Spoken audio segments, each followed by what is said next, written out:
Bonsoir à tous. Vous le savez, la fondation Clariane Aimer Soigner a changé d'objet d'une certaine manière. Et, nous l'avons totalement centré sur les questions autour des emplois, de la valorisation des professionnels du secteur, de tous les secteurs du soin auprès des personnes fragilisées, que ce soit par la maladie, que ce soit par l'âge, que ce soit par le handicap.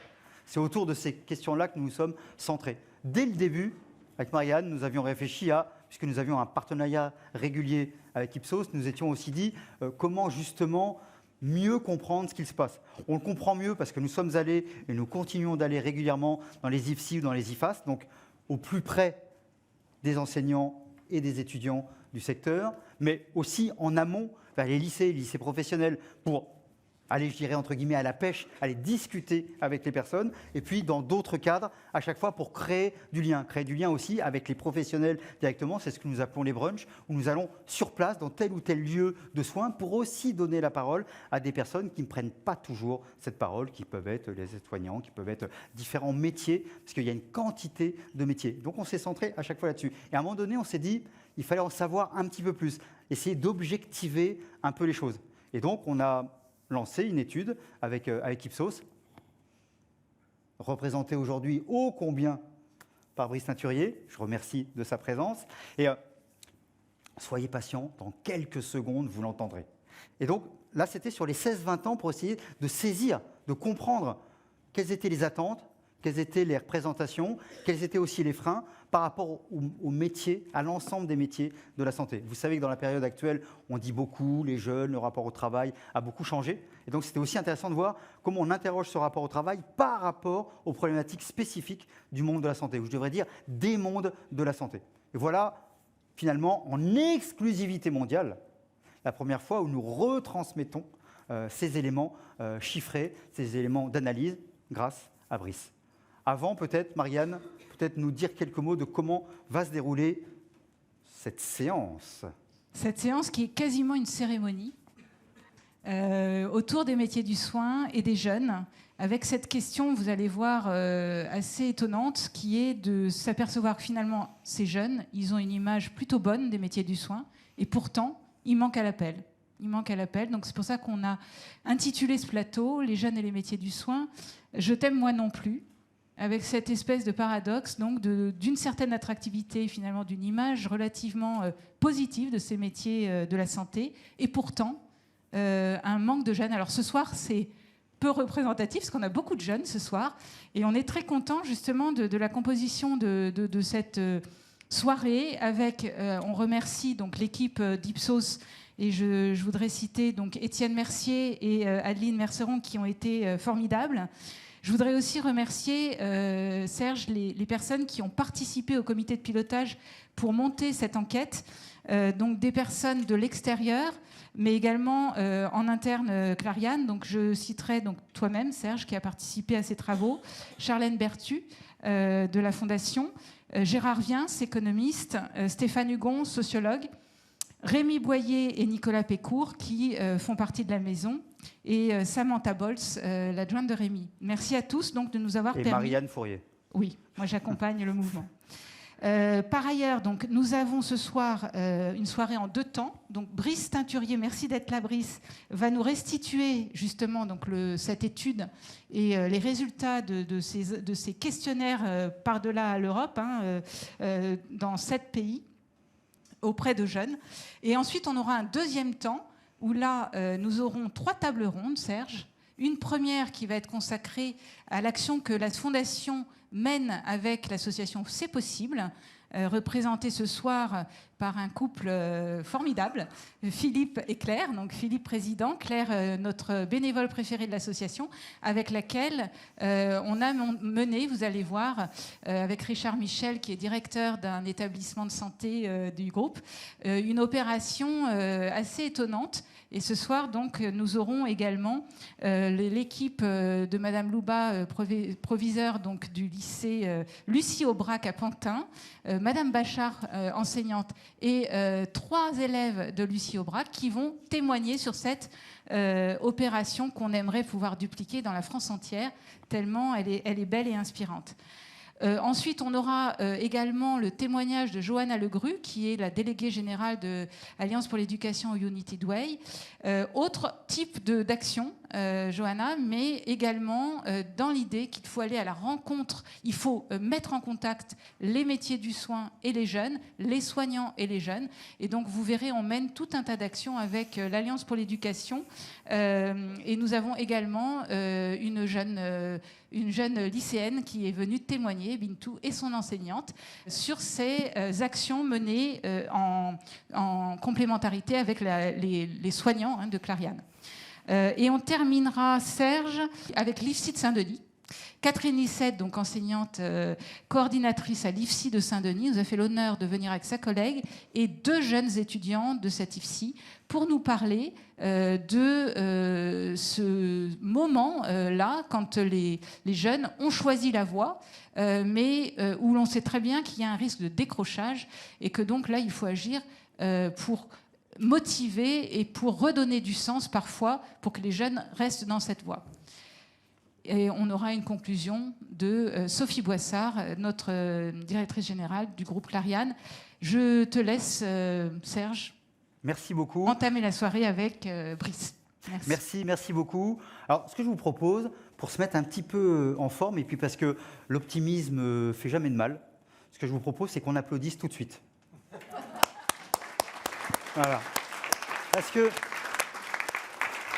pour 2 raisons, ça marque une forme de confiance entre nous, qu'on s'applaudit, on se félicite. Et puis par ailleurs, je vous rappelle, l'activité physique adaptée est très importante pour lutter contre le vieillissement. Et là, rien que de faire ça, on a déjà fait un petit peu d'exercice. Deuxième chose que je voulais dire avant de commencer, alors, c'est un plateau extraordinaire. Le monde entier nous envie, mesdames et messieurs. Nous allons avoir des stars internationales, mais je tiens à dire aussi que nous allons avoir un certain nombre de personnes qui n'ont pas l'habitude de prendre la parole, y compris avec des caméras. Tout va très bien se passer. Finalement, c'est de la conversation, c'est de l'échange, et puis même, on peut se dire, on a le droit à un petit peu d'humour. Donc, on va parler aussi, très très franchement, pas de langue de bois, on va se raconter les choses telles qu'elles ont été vécues par les uns et par les autres. C'est aussi ça l'intérêt, et même d'une certaine manière, l'originalité de ce plateau. On va démarrer. L'homme tant attendu, Brice Teinturier, je te remercie de nous avoir rejoints. Et Brice, ça fait des années, et tu en as vu des sondages, des études, et ainsi de suite. Mais bon, ce qu'on voulait de ta part, c'est à la fois une synthèse, un regard, mais aussi, peut-être à la fin, ton petit point d'étonnement. Qu'est-ce que toi, qui en as vu, je ne sais pas, 12 703 fois 22, voilà, donc ça commence à faire. Voilà. Est-ce qu'il y a quelque chose qui t'a surpris ou pas, par rapport à tout ce que tu peux déjà savoir, parce qu'on bénéficie aussi avec Brice Teinturier d'une vision extrêmement globale de milliers d'études que tu as pu faire, ou que tu as pu superviser ou regarder. Mais d'abord, écoutons le grand maître. Bonsoir, c'est surtout le talent de Serge Guérin qui me surprend à chaque fois, c'est tout à fait étonnant. Non, je voulais vous dire que je suis ravi d'être parmi vous ce soir, et notamment, et je réponds un peu à cette première question, en raison du sujet, tout simplement. Parce que le sujet, il est majeur, on le sait tous, pour beaucoup de raisons démographiques, de société, etc. Du coup, c'est aussi un sujet qui, dans les équipes Ipsos, eh bien, est un sujet motivant. On aime bien travailler sur des dimensions qui sont fortes. Et puis, je voudrais dire, comme on a là un échantillon, je vais y venir tout de suite, interroger de personnes de 16 à 20 ans, j'ai aussi les enquêtes auprès des 18 ans et plus, donc ceux qui sont plus âgés. Et la santé est devenue, au cours des dernières années, le sujet de préoccupation juste numéro 1 des Français. Le sujet de préoccupation numéro 1 quand on les interroge sur leurs préoccupations personnelles, et depuis peu, le sujet numéro 1 ou numéro 2 avec le pouvoir d'achat. C'est dire si vraiment on est sur quelque chose d'absolument crucial pour la société, pour les Français et pour l'avenir.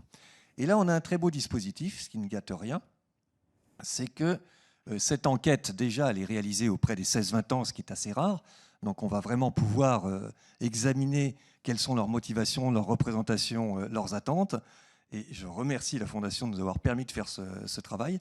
Et puis c'est un beau dispositif aussi assez inédit parce que vous le voyez, il a été réalisé dans 7 pays, France, UK, Belgique, Allemagne, Italie, Pays-Bas et Espagne.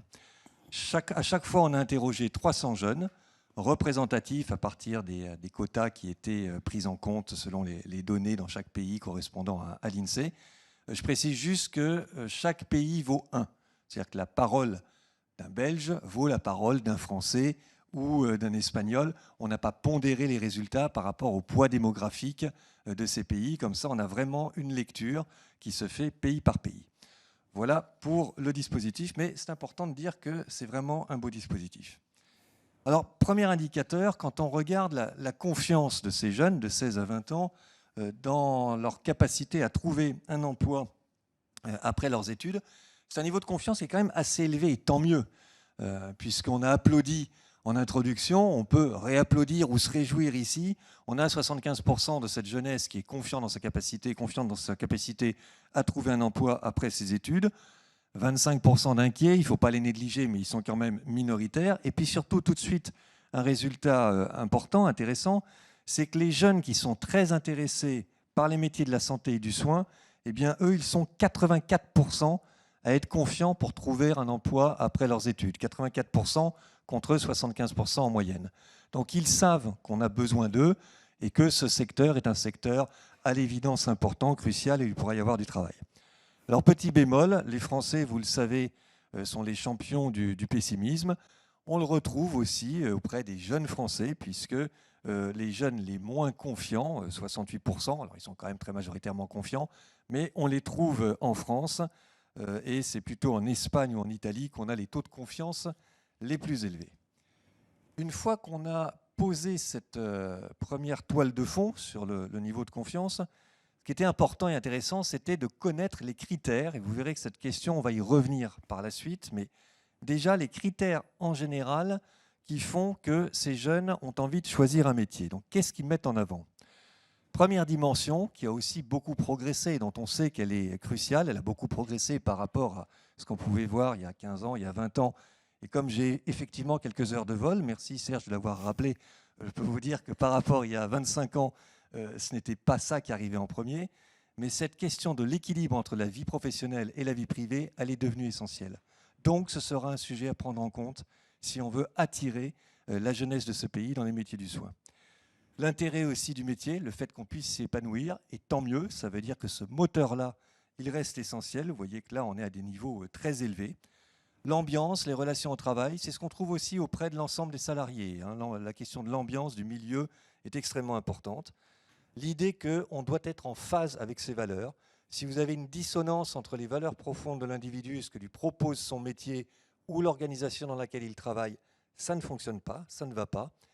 Et puis ne l'oublions pas, parce que regardez, c'est un niveau quand même aussi élevé, la rémunération. Et donc, ça sera une question aussi importante pour attirer les jeunes dans les métiers du soin. La fierté joue aussi beaucoup, et l'utilité du métier, ce qu'il apporte aux autres, à la société, c'est dans le ranking, comme on dit pas très joliment, c'est derrière les premières dimensions, mais ça reste à un niveau qui est quand même très élevé. Alors une fois qu'on a vu ces premiers critères, on arrive à cette slide, et cette fois-ci, on demandait à nos jeunes s'ils étaient intéressés ou non par la possibilité de travailler dans chacun des secteurs suivants. Et là, vraie bonne surprise, je pense qu'il faut le souligner, vous voyez que la santé et le soin arrivent en 3e position, à 2 points de l'éducation. Alors le luxe attire, mais le luxe attire tout le monde. C'est un secteur qui fascine, c'est un secteur dont on sait qu'il est en pleine expansion, donc on a toujours le luxe très haut. Là vraiment, je crois que ce qui est notable et ce qui constitue la bonne nouvelle, d'où ce titre « Je t'aime », mais ensuite on voit éventuellement les difficultés à passer de l'amour déclaré à l'engagement. Mais la santé et le soin, c'est véritablement un secteur qui attire. C'est le premier choix aux Pays-Bas, c'est le 2e choix en France, en Belgique, au UK. Donc il y a quelque chose de partagé et il y a un moteur, là, en termes de secteur d'activité, qui est vraiment important. Vous voyez que l'humanitaire, aussi l'aide sociale, c'est très proche. Donc on voit bien qu'on a là un bloc, un ensemble qui attire beaucoup plus que l'industrie, l'énergie, l'artisanat ou d'autres métiers. Donc c'est une bonne chose, c'est une bonne nouvelle. Je vais passer assez vite sur les comparaisons par pays parce qu'il y a des nuances. Donc en réalité, il faut les regarder de près. Mais globalement, on est quand même sur un phénomène qui est un phénomène assez généralisable. En France, on est parfois un peu plus critique, un peu plus pessimiste. Mais globalement, vous retrouvez des réponses qui sont dans le même ordre dans pratiquement tous les pays. Vous voyez là, la santé, le soin, c'est quand même la 2e réponse à peu près partout, sauf en Allemagne et en Italie. donc, et puis aussi en Espagne. Mais il n'y a pas des visions qui seraient diamétralement opposées. C'est un des enseignements de l'étude suivant les pays. Il y a des nuances, mais pas des visions totalement opposées. Alors, ce qu'on a regardé aussi, c'est les 17% de jeunes qui se disent très intéressés par la santé ou le soin. Parce qu'on peut dire, je suis intéressé, mais c'est l'intensité aussi du jugement qui nous intéresse. Et puis, si 17% de la classe d'âge des 16-20 ans basculait dans ces métiers, je crois qu'on serait tous collectivement extrêmement satisfaits. Donc, il faut regarder aussi qui sont les plus motivés, qui sont les plus intéressés. Alors, il y a plus de filles que de garçons, voilà, 57% contre 43%. On est un peu plus intéressé à 18-20 ans qu'à 16-17 ans, mais ça peut se comprendre aussi, il y a une évolution et une maturation. Pas de différence entre le fait d'habiter dans le rural ou dans l'urbain, là c'est exactement la même chose. Et puis on voit aussi qu'en termes de métier des parents, de sociologie des parents, on est particulièrement attiré, très intéressé par ces métiers du soin quand le milieu est de professions intermédiaires. C'est vraiment ce qu'on appelle les classes moyennes.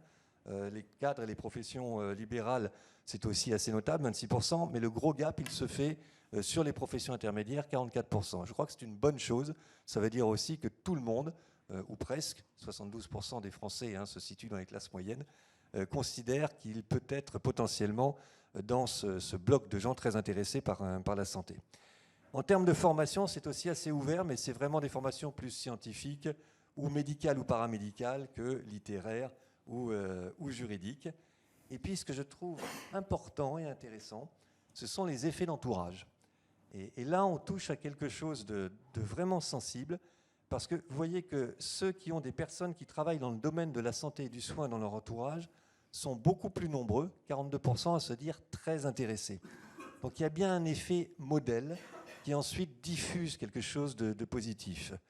Et puis si vous avez dans votre entourage des personnes malades qui sont prises en charge dans des structures médico-sociales, là aussi vous êtes plus intéressés que la moyenne par les métiers du soin.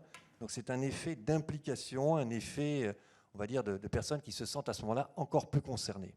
Donc l'expérience concrète de ceux qui vivent ça joue un rôle moteur dans le fait d'être très intéressés ou moins intéressés par ces métiers.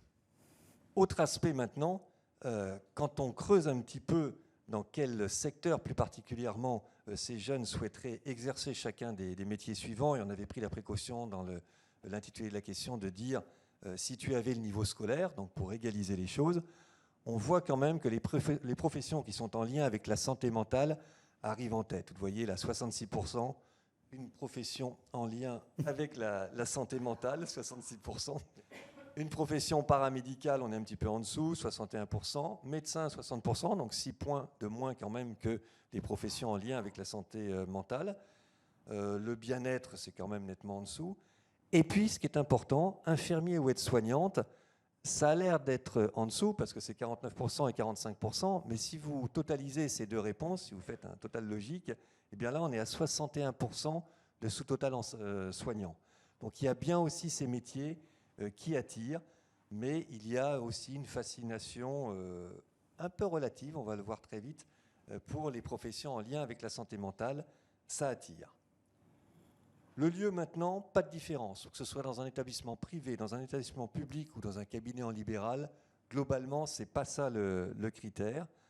En revanche, quand on demande si ce métier du soin, on souhaiterait l'exercer plutôt auprès d'enfants, là oui, 78%, de personnes en situation de handicap physique, 70%, ça va, mais vous voyez que 64% pour les personnes âgées et 64% pour les personnes en situation de handicap mental. Donc on est attiré par les métiers en relation avec les problématiques de santé mentale, mais quand on parle de handicap mental, c'est quand même un petit peu plus loin parce qu'il y a toujours l'idée que c'est difficile, dur, donc ça réfrène un peu la première poussée spontanée d'intérêt pour les professions en relation avec les sujets mentaux. Alors, autre aspect maintenant, et là on va rentrer, une fois qu'on a posé les bonnes intentions et l'attractivité, je crois, et du secteur et de ces métiers, on va rentrer dans les vrais enjeux ou les vraies difficultés. C'est que ces métiers d'aide-soignant et d'infirmier, vous allez le voir, ils sont quand même insuffisamment en résonance avec ce que je viens de vous montrer à l'instant, c'est-à-dire les critères importants et ce sur quoi on voudrait exercer. Donc, voilà. Quand on demande sur un certain nombre de caractéristiques si les personnes qu'on a interrogées considèrent qu'elles s'appliquent bien ou mal au métier d'enseignant, qu'est-ce que vous voyez? Beaucoup de choses qui sont a priori très positives. Par exemple, 84% nous disent que ce métier de soignant, c'est un métier utile, qui apporte beaucoup aux autres et à la société. C'est un métier aussi dont on peut être fier, 77%. Ce sont des études pour devenir soignant qui sont accessibles, donc il n'y a pas de barrière à l'entrée. Ce sont aussi des métiers où on travaille en équipe, 72%. C'est vraiment intéressant, on peut s'y épanouir. Un peu en retrait déjà, 66%, mais quand même des niveaux importants. Mais si vous allez sur des items qui sont un petit peu plus bas, par exemple, permet de bénéficier d'un bon équilibre, j'anticipe sur un slide qui va arriver, de vie privée ou de vie professionnelle, où la rémunération des soignants est correcte, ça s'applique déjà moins à ces métiers. Et si vous vous en souvenez, ça fait quand même partie des dimensions qui sont importantes dans la motivation. Donc là, on sent un hiatus. On sent qu'il y a des choses qui sont en résonance, mais on sent qu'il y a des difficultés qui ne sont pas levées. Et c'est un peu la même chose, ces résultats, auprès des personnes qui se disent, des jeunes qui se disent très intéressés par le secteur. Vous retrouvez à peu près partout des résultats et un rang comparable à la moyenne, mais avec une intensité supérieure. Et sur l'idée quand même de c'est un métier intéressant, on peut s'y épanouir, qui correspond à mes valeurs, où il y a de réelles possibilités d'évolution, là vous voyez dans la colonne verte que l'écart à la moyenne est encore plus fort globalement. Mais donc il n'y a pas de différence, c'est juste une question d'intensité. Sur le détail maintenant par pays européen, est-ce qu'il y a vraiment des différences? Là, j'ai envie de dire même chose. Vous retrouvez quand même beaucoup de caractéristiques communes d'un point à l'autre, mais des spécificités. Regardez par exemple la France, on met à un niveau très élevé, 73%. C'est un métier vraiment intéressant, on peut vraiment s'y épanouir. Cette question-là, elle est plus fortement présente chez les jeunes Français que dans les autres pays. Mais sinon, je passe rapidement. On est sur des visions qui sont assez largement partagées. Et puis j'en viens à ce graphique. Alors qu'est-ce qu'il nous dit ce graphique? Ce que je commençais en fait à vous déflorer. Là, on a mis sur ce mapping, en abscisse, en vertical, les critères qui étaient essentiels dans le choix d'un métier, ceux que je vous ai présentés au tout début. Et puis en horizontal, vous avez les critères, les caractéristiques qui s'appliquent bien aux soignants. Donc en gros, plus vous êtes à droite de ce mapping, plus vous êtes bien noté, plus le métier est bien noté, et plus vous êtes en haut, plus c'est quelque chose d'important. Alors on voit très bien comme ça les atouts et les handicaps. Les caractéristiques majeures du métier d'enseignant et où le métier est à la fois, enfin des caractéristiques qui sont importantes, le carré en haut à droite en vert, et où le métier est bien noté, il réunit des notions comme l'intérêt du métier, l'épanouissement, l'ambiance de travail en équipe, le fait que ce soit un métier qui corresponde à mes valeurs, la fierté du métier. Donc ça, ce sont des moteurs, et des moteurs importants.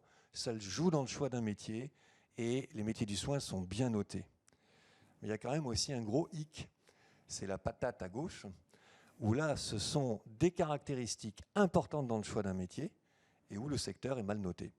L'équilibre vie privée, vie professionnelle, donc on sait que c'est un équilibre qui est difficile, et puis la rémunération qui est perçue comme insuffisante par rapport à ce métier. Donc vous avez quand même un choc, je trouve, entre des valeurs profondes, des aspirations profondes qui poussent vers ces métiers, d'où le titre encore une fois, et puis ensuite des freins, et des freins que cette enquête permet de très correctement identifier. Et puis après, c'est la grosse bulle là, plus orangée. Vous avez les choses qui sont un peu moins importantes et où le secteur est noté plus moyennement, on va dire. Donc c'est des choses qu'il faut toujours conserver à l'esprit parce que si ça augmente en importance et que vous n'êtes pas bien noté sur ces dimensions-là, par exemple la souplesse des horaires de travail au hasard, eh bien ça peut venir vraiment vous pénaliser.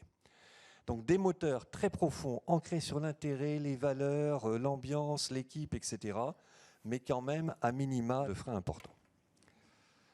Quand on creuse également, et j'aime beaucoup cette question et ce slide, la façon aussi dont les jeunes interrogés perçoivent le métier d'enseignant, on peut faire une lecture de ces résultats qui montre aussi le danger d'une trop forte idéalisation.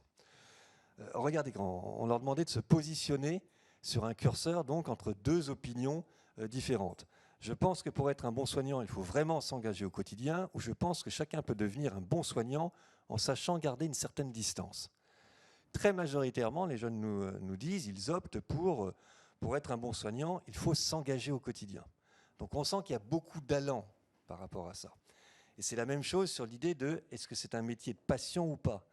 Il faut la passion d'aider les autres, c'est un moteur essentiel, nous disent-ils à 68%, plutôt qu'il faut avoir des compétences et de l'empathie, mais comme dans beaucoup de métiers.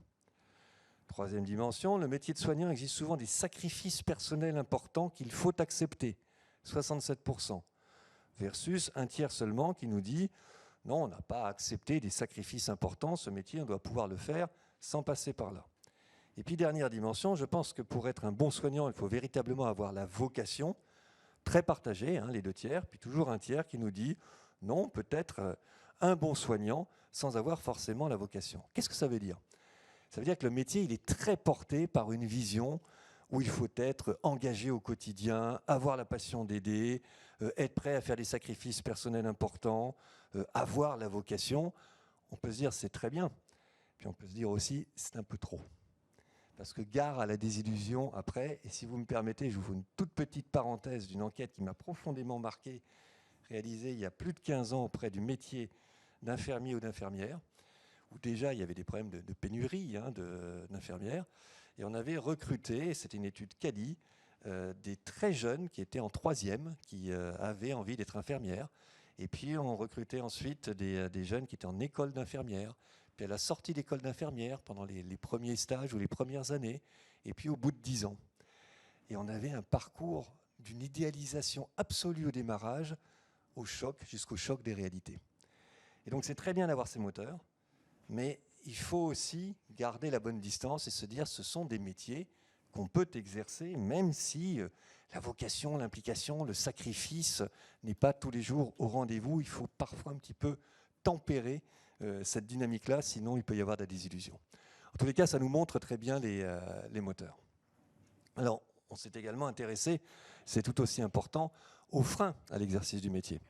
Et les freins, il y en a. Il y a vraiment l'idée que dans le domaine de la santé et du soin en tant qu'infirmier ou d'aide-soignante, eh bien, qu'est-ce qui peut venir freiner l'envie ? C'est la charge de travail, ce sentiment que la charge de travail est très élevée.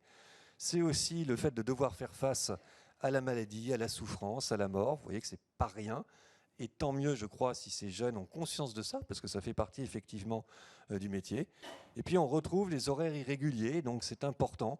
Ça peut être un frein et c'est important puisque ces jeunes nous ont dit que l'équilibre vie professionnelle, vie privée, il était important dans le choix d'un métier. Et vous retrouvez également en frein le niveau de rémunération et la pénibilité.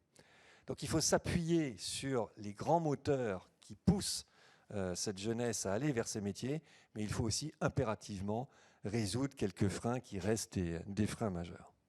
Alors on a quelques leviers qui pourraient permettre de réenchanter aussi ces métiers du soin auprès d'une partie des jeunes Européens.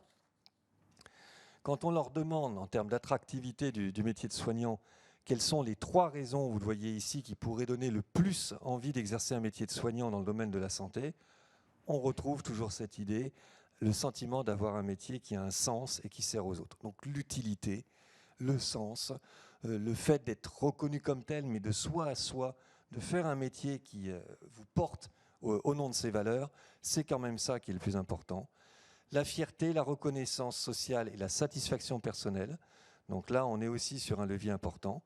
Le travail en équipe, on est conforme avec les critères. Le fait de travailler en équipe et de ne pas être isolé. Et puis en revanche, le niveau de rémunération qui arrive quand même un peu loin derrière.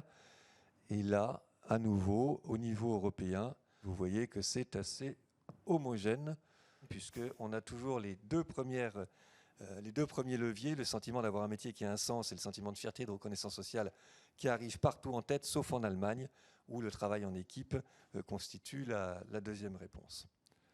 Voilà. Quand on demande aussi aux personnes si elles ont assisté à des interventions de personnes venues présenter des métiers de la santé et du soin au cours de leurs études, vous avez 23% de la population interrogée qui nous dit oui plusieurs fois, 34% oui une fois, ce que je trouve plutôt pas mal, globalement, quand même. Ça veut dire qu'il y a des efforts qu'il faut renforcer, mais c'est déjà pas mal.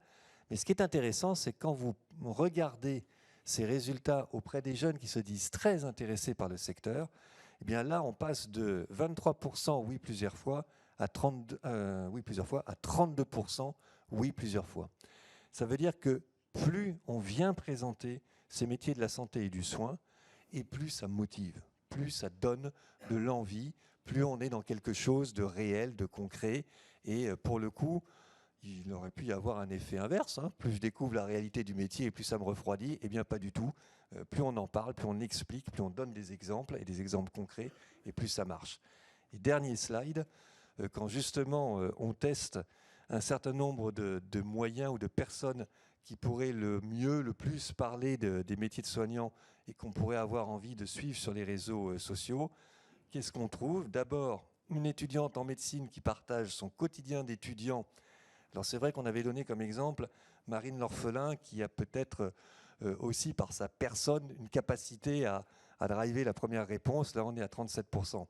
Mais qu'est-ce que ça veut dire? Ça veut dire que le levier de l'identification et de l'admiration, il joue, et il joue fortement.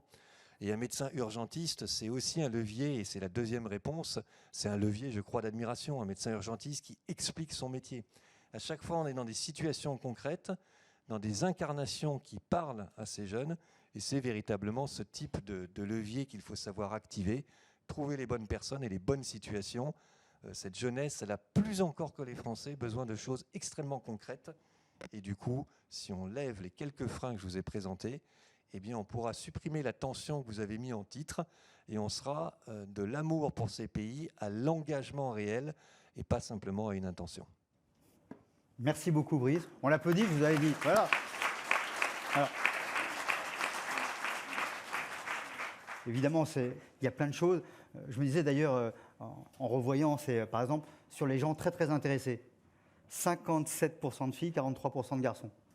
Et à la fin, on arrive à 90-10. Donc on perd aussi énormément de garçons au cours de je ne sais pas quoi. Donc ça, on ne peut pas le savoir comme ça. En tout cas, c'est intéressant de se dire qu'au départ, l'écart n'est pas si profond et qu'à la fin, en revanche, il est astronomique. Donc c'est aussi, je me disais aussi, ces histoires de conciliation, vie personnelle, vie professionnelle, c'est aussi assez subjectif. Sans doute qu'il y a 15 ans, ou même peut-être il y a 5 ans, les gens ne mettaient pas la même chose derrière cette notion de conciliation. Est-ce que derrière cela, toi qui as regardé plein d'autres études, est-ce qu'on a des éléments autour de cela? Il y a 20 ans, je pense que cet item, on ne l'avait même pas dans les études. On parlait Peut-être qu'on n'y aurait même pas pensé de le mettre. On n'y aurait même pas pensé. On parlait de l'intérêt du métier, de la rémunération, de beaucoup de choses, des conditions d'exercice du métier. Mais la capacité à concilier vie professionnelle et vie privée, c'est quelque chose qui a émergé depuis 7, 8 ans, enfin un peu plus que ça, et qui maintenant a pris une place majeure. Et du coup, ça touche le métier de soignant, mais pas que le métier de soignant. En fait, toutes les professions sont confrontées à ça. On est de plus en plus obligé, et tant mieux, on peut dire que c'est un progrès aussi de la société, obligé de regarder et de faire en sorte que les collaborateurs d'une organisation, quelle qu'elle soit, eh bien, arrivent à concilier leur vie privée et leur vie professionnelle. Là, il y a un rapport, j'allais dire, à la vie, enfin au travail et à la place du travail dans la vie qui a bougé. Sans que ça signifie pour autant, parce que j'ai vu passer, mais de mauvaises études là-dessus, que les Français seraient des paresseux ou qu'ils ne voudraient pas travailler. Ça, c'est faux, c'est une idée fausse. Simplement, il y a des critères à mettre en place pour que justement chacun donne le meilleur de soi-même. Donc ce n'est pas une question de je ne veux plus travailler, c'est une question de je veux mettre en place les piliers pour pouvoir donner le maximum de ce que j'ai envie de donner. Vous voyez aussi la première slide qui est très intéressante, où est-ce que les gens ont envie. Alors, le luxe, tu as dit, c'était toujours très très présent. Vous remarquerez, ça fait lien aussi avec l'actualité. Tout en bas, à 6% de mémoire, c'est le monde agricole. C'est aussi intéressant parce qu'on a besoin il me semble, on a besoin de tous les métiers que l'on a listés. Si tout le monde allait dans la santé, ça serait très embêtant parce qu'on a aussi besoin de se nourrir, de s'habiller, et ainsi de suite. Donc c'est aussi cette concurrence un peu, mais par exemple, voilà, il y a quand même des domaines qui ont énormément de mal d'être attractifs. Ouais. Oui, on peut avoir un autre regard et se dire qu'on a quelques soucis à se faire quand on voit à quel point certains secteurs clés sont finalement peu attractifs. Mais il n'en demeure pas moins que ce sont des secteurs clés. J'ai pas eu la cruauté, là aussi, de pointer le 6% pour les politiques. qui seraient des incarnations positives pour parler des métiers du soin et de la santé. C'est vrai, tout le monde n'a pas été comme Richard Michel, où en fin de compte, il a fait ce métier parce qu'un jour, il a vu un politique en parler. Il s'est dit, je serai ministre de la Santé. Il s'est dit, je commence par diriger un EHPAD. Mais il ne faut pas s'en réjouir non plus. On a besoin que des politiques portent, et qu'ils soient appréciés, portent ces enjeux. Donc il y a beaucoup de choses qui ont bougé dans la société. Maintenant, pour notre sujet et ce qu'il faut faire ici, je crois qu'on peut vraiment se réjouir quand même du fait que ce secteur est très attirant et très prisé. Il y a des moteurs qui sont des moteurs puissants, profonds et particulièrement louables. On voit bien que le souci d'altérité, le souci de l'autre, il est très présent dans ce pays. Moi, pour la petite histoire, je parle de la fragmentation depuis très longtemps. J'ai un camarade collègue qui parle de l'archipélisation. Je trouve que c'est un peu too much, mais peu importe. Mais on met souvent trop l'accent sur justement cette dimension des fractures françaises. Et j'ai monté un baromètre avec Ebra qui est sur le lien social. Parce que je me disais, on est trop sur la face négative, que le versant négatif de la société, et on déforme la réalité. Et la réalité, c'est qu'il y a aussi beaucoup de volonté d'investissement dans la relation à l'autre, dans le lien social. Et on le voit dans cette enquête. C'est pour ça que ça m'intéresse aussi tout particulièrement, parce que ça vient compléter des analyses que j'essaye de faire et qui ne mettent pas le projecteur que sur ce qui va mal ou que sur le repli individualiste des Français. C'est pas vrai. Il peut y avoir des choses comme ça, mais vous le voyez ici, s'intéresser au secteur du soin et de la santé, c'est s'intéresser à l'autre, tout simplement. C'est avoir de l'empathie pour l'autre, c'est vouloir lutter contre la souffrance. Donc il y a quelque chose de très profond et qui joue fondamentalement, et ça c'est bien, en faveur de ce secteur. Parler de cette notion de relation, on pourrait dire que ce sont des métiers de relation, et c'est intéressant parce que c'était tout en bas, tout ce qui était nouvelles technologies. C'était un des éléments les moins attractifs de cette manière. Et on voit bien qu'on pourrait se dire que les technologies nous éloignent un peu, et finalement, il y a d'abord ce besoin de relation et pas ces désirs technologiques. C'est intéressant aussi parce que souvent on a un peu un imaginaire très très techno. Ce qui fait le pont avec aussi le fait que ce sont les métiers où la question de la santé mentale est privilégiée, jusqu'à un certain point, mais est privilégiée.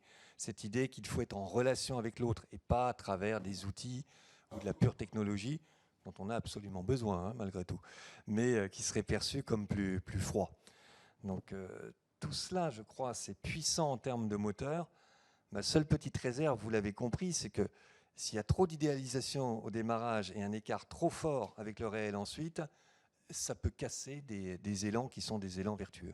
Mais ce qui est intéressant dans l'étude, pour revenir à cela, c'est que les gens très intéressés par le secteur de la santé avaient finalement une vision un peu en dessous, moins mythique que ceux qui disent « j'irai pas justement dans la santé parce que ça demande trop d'engagement ». Et finalement, ceux qui vont disent « ouais, ça en demande, mais finalement un peu moins que les autres ». Donc on voit aussi qu'une certaine manière, ils ont fait une petite partie de ce travail-là, peut-être parce que beaucoup ont rencontré des professionnels ou bien ont, dans leur entourage, aussi des professionnels. Ça a peut-être joué. Je crois que la rencontre avec les professionnels ou l'approfondissement sur la réalité du métier, elle n'abîme absolument pas les moteurs profonds d'empathie, de relation à l'autre, d'utilité, etc. Et elle permet d'être plus au fait de la réalité du métier et donc de mieux l'affronter. Donc c'est tout bénéfice. Et franchement, il vaut toujours mieux le réel que le fantasme. Au moins, on est confronté à cela, on sait où on va, et c'est toujours plus solide et plus pérenne. Retenez cette formule, le réel plus que le fantasme, ça permet sur plein de sujets de prendre un peu de distance. Est-ce qu'il y a une personne qui souhaite intervenir, poser une question ? Non, j'ai une petite question très courte. Voilà. Donc vous pointez du doigt effectivement le choc de réel. Voilà. Le hiatus, la désillusion entre l'idéal et la réalité. Sur 20 ans, si on prend un peu de recul par rapport à toutes les enquêtes que vous avez pu faire, est-ce que vous considérez que l'idéalisation est plus forte maintenant, ou est-ce que vous considérez que la réalité de terrain s'est dégradée par rapport à ce qui existait il y a 20 ans? Vous voyez, quels sont les deux, ou les deux en même temps, je ne sais pas, mais quels sont les critères qui amènent aujourd'hui à ce choc du réel qui n'existait peut-être pas avant, soit parce qu'effectivement il y avait une idéalisation moindre, soit parce que les conditions étaient meilleures, et j'ai fini. C'est une très bonne question. En toute rigueur, je n'ai pas à l'esprit, il faudrait que j'aille fouiller les enquêtes d'il y a 20 ans et aujourd'hui pour vous répondre très très rigoureusement, mais à l'évidence, je ne pense pas du tout que ce soit l'idéalisation qui ait bougé. Je crois que le métier, les moteurs profonds de ce métier, ils existaient déjà il y a longtemps. En revanche, ce sont la dégradation des conditions d'exercice du métier. qui font qu'il y a cette différence. Donc c'est là-dessus qu'il faut jouer, c'est là où il faut travailler pour faire remonter ces conditions et les remettre en phase avec les moteurs profonds, l'idéalisation qui est nécessaire. Mais encore une fois, c'est qu'une question d'amplitude du décalage. Il faut qu'il y ait un petit décalage, sinon on n'est pas attiré. Il faut vraiment qu'on puisse être emporté, qu'il y ait du souffle, et c'est le cas. On a envie de s'investir dans ces métiers beaucoup plus que dans d'autres, et tant mieux, c'est un moteur profond. Après, il faut travailler sur les conditions du réel. Merci beaucoup Brice. On s'arrête là pour cette première table ronde. Nous allons passer donc maintenant à la seconde table ronde. Et donc, je vais demander aux 3 personnes qui étaient prévues pour cette seconde table ronde de bien vouloir prendre place. Alors, pendant que vous asseyez, je vais demander à Philippe Varin, qui est le président de l'association C'est Possible, de, en quelques mots, nous présenter l'association et ses objectifs, ses modes d'action. Donc, il faut aller vers le réel.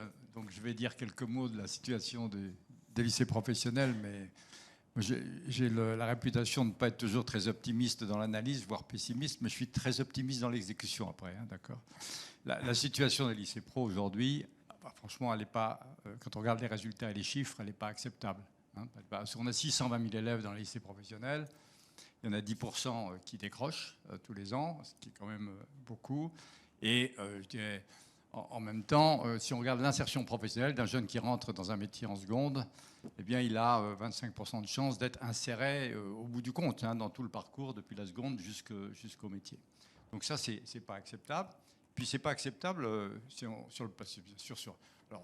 ne vais pas faire un couplet sur la fracturation et la fragmentation de la société, mais on n'aide pas, évidemment, à cette cohésion.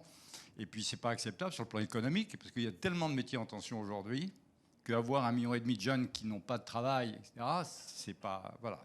Donc tout ça, c'est pas très, très bon comme diagnostic. Bien. Donc la question qui se pose, c'est d'où ça vient et pourquoi.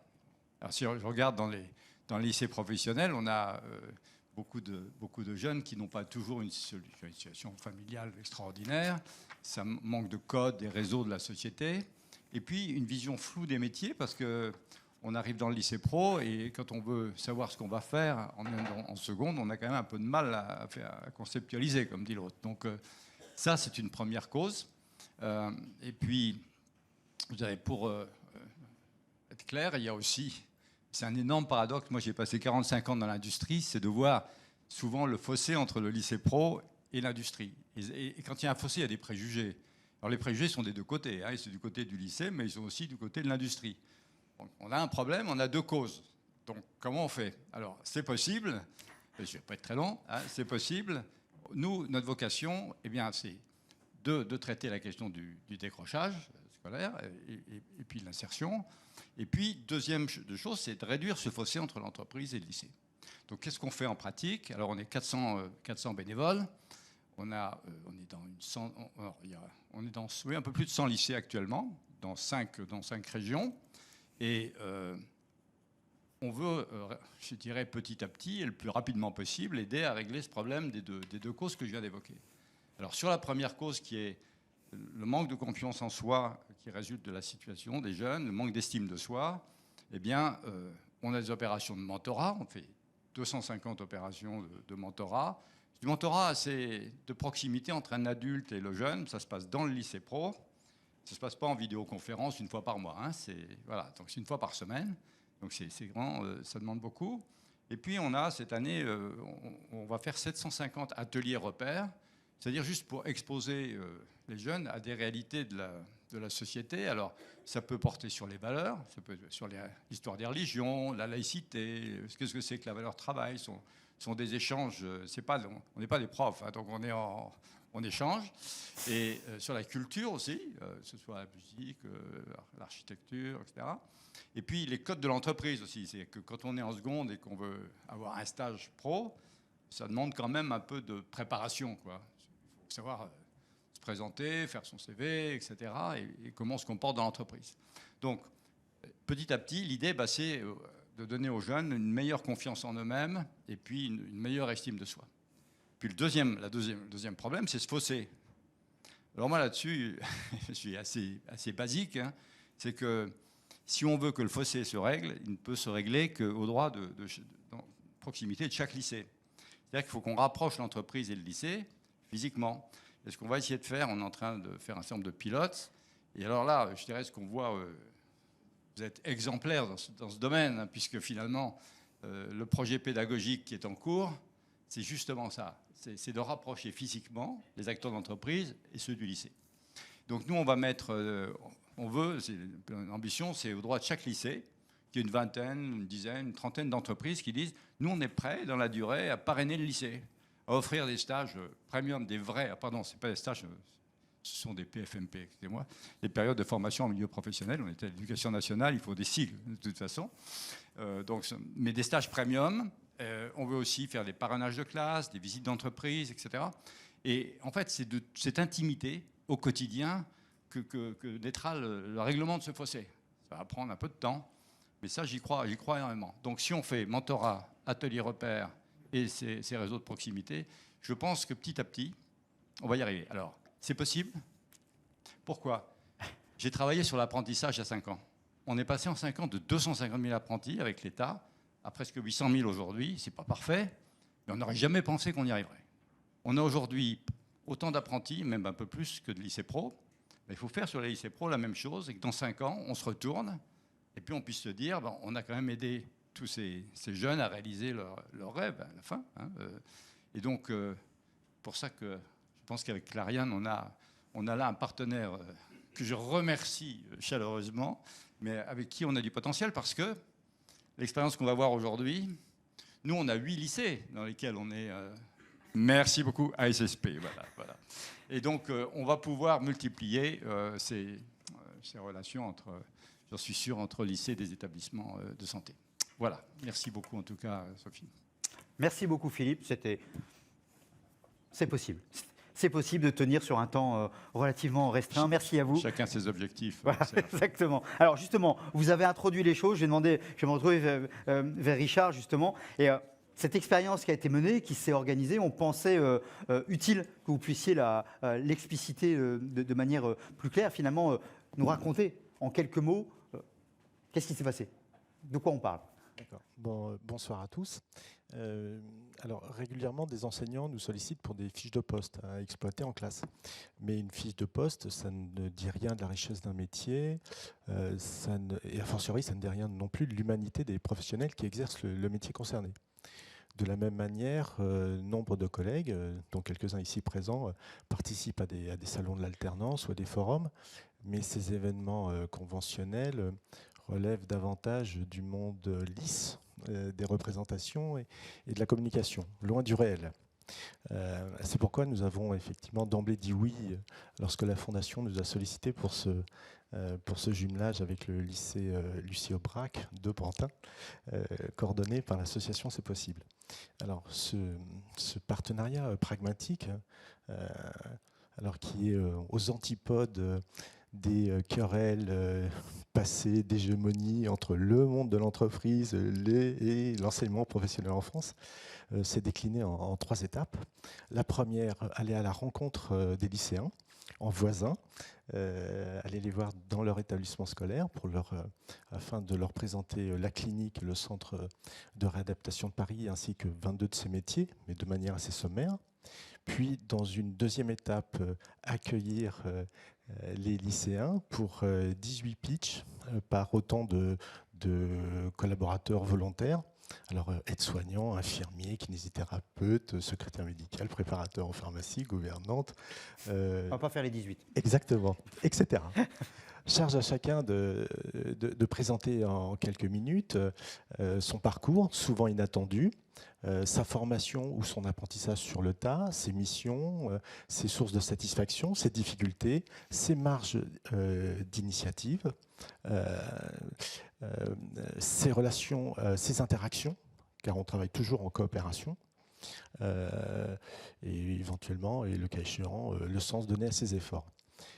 Puis, dans une dernière étape, on a eu le plaisir de réaccueillir les lycéens, toujours avec leurs enseignants, des responsables de l'association C'est Possible, de la Fondation, avec un photographe, pour une série de portraits.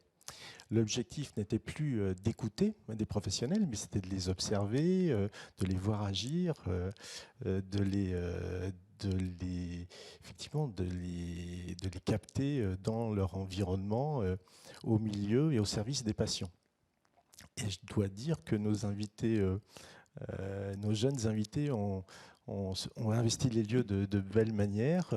Ils ont su effectivement capter chacun dans son engagement au quotidien.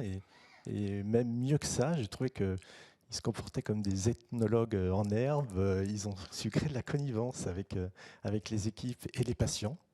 Et même, j'étais même assez estomaqué parce que, chose assez exceptionnelle, je crois qu'ils ont réussi à capter l'âme de la clinique et du centre ambulatoire, à hacker l'âme de la clinique.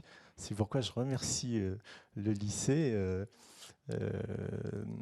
d'avoir, je dis bravo, bravo pour le braquage, parce qu'il fallait y arriver. Voilà. Vous voyez comme il en parle, hein, on sent la... Merci Richard. Pas de hasard non plus, le lycée s'appelle Lucie Aubrac. Et c'est possible.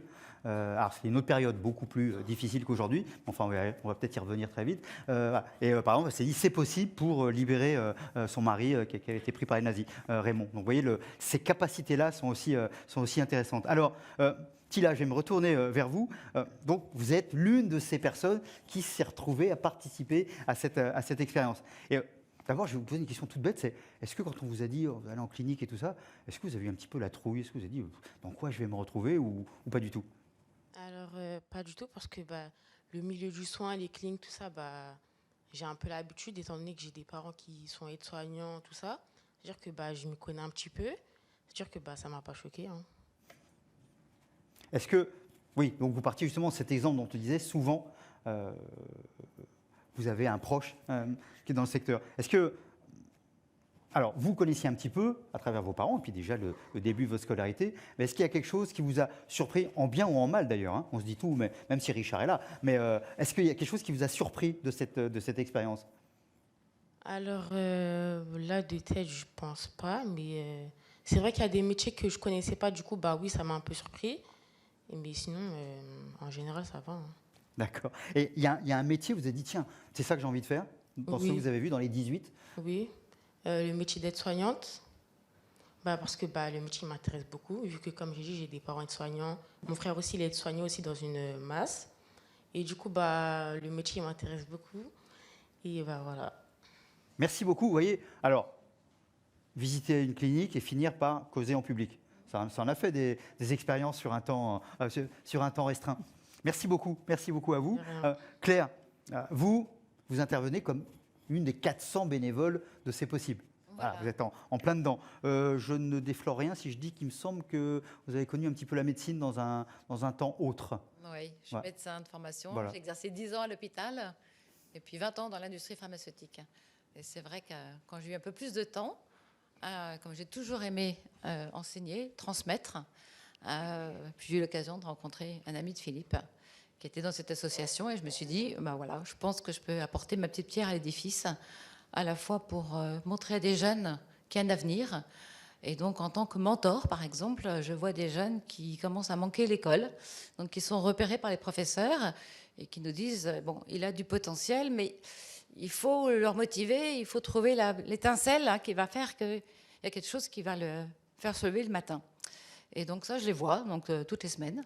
J'en suis 7 différents actuellement. Et l'année dernière, quand je vous dis qu'il y en a un qui ne savait pas ce qu'il allait faire, des parents qui ne parlaient pas français, Sri Lanka, et puis il a réussi son bac, et maintenant il est en BTS gestion comptabilité, alors qu'il n'avait pas imaginé pouvoir faire ça, donc ça c'est formidable. Et puis en tant que médecin, j'ai eu l'occasion de rencontrer Madame Louba et l'équipe pédagogique du lycée Aubrac, et là je me suis dit, il y a des choses à faire aussi, et donc des projets pédagogiques, et un a été de mettre en relation Madame Bachar et puis la clinique grâce à Marianne.